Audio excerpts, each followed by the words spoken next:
The Last Ember. Episode 2, The Mark appears. The air inside the clearing was heavy. Not just with the weight of the forest or the scent of wet leaves, but with something older, something watching. The shrine stones surrounding Imabong seemed to hum with quiet warning, as if they too recognized the girl who stood before them.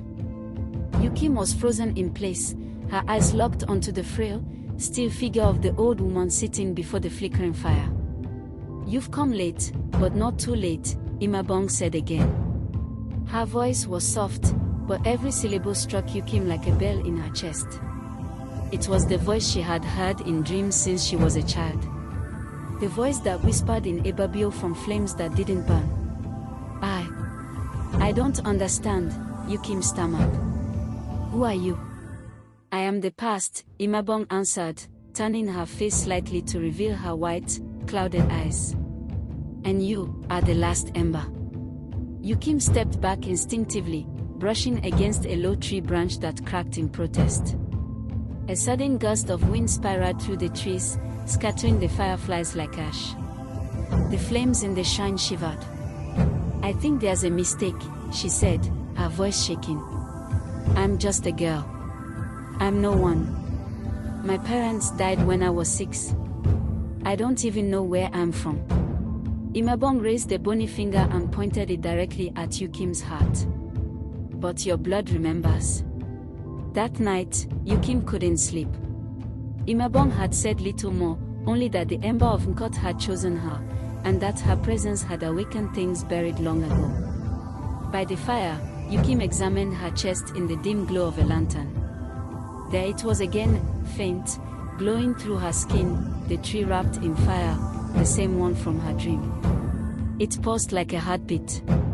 She touched it. It felt hot, but comforting. And then the whispers began again. This time, they were not in the wind. They were inside her. "At ABA. Utam Akpan Kot. The fire calls you back." She clutched her head and gasped. Her breath became shallow. The air in the hut grew thick. The lantern sputtered. Shadows moved in the corners even though nothing else did.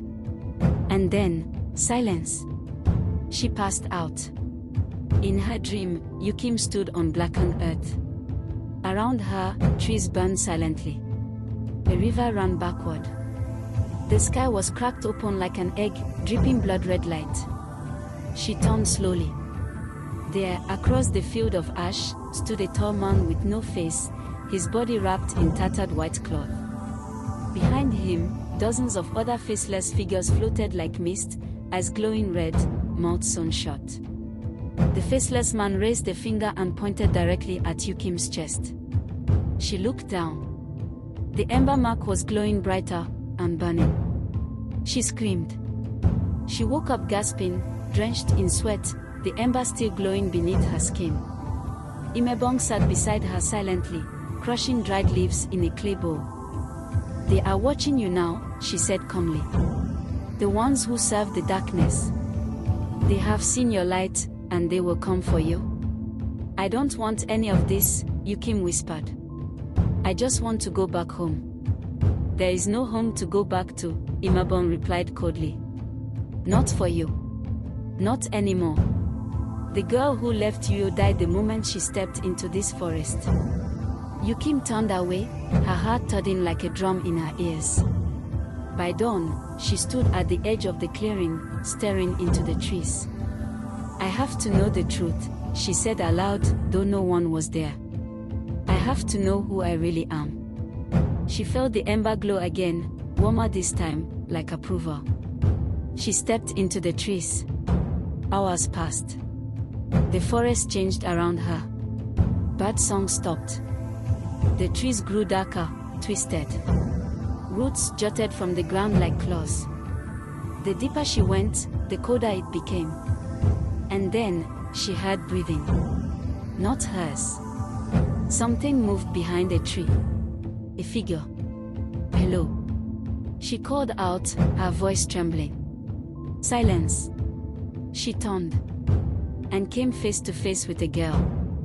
Or, what had once been a girl. Her skin was gray, her eyes hollow.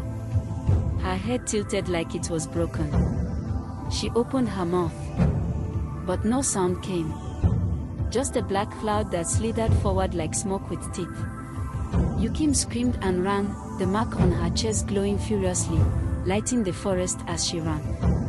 Behind her, laughter, not human, echoed between the trees. The ember had awakened, and so had its enemies. To be continued.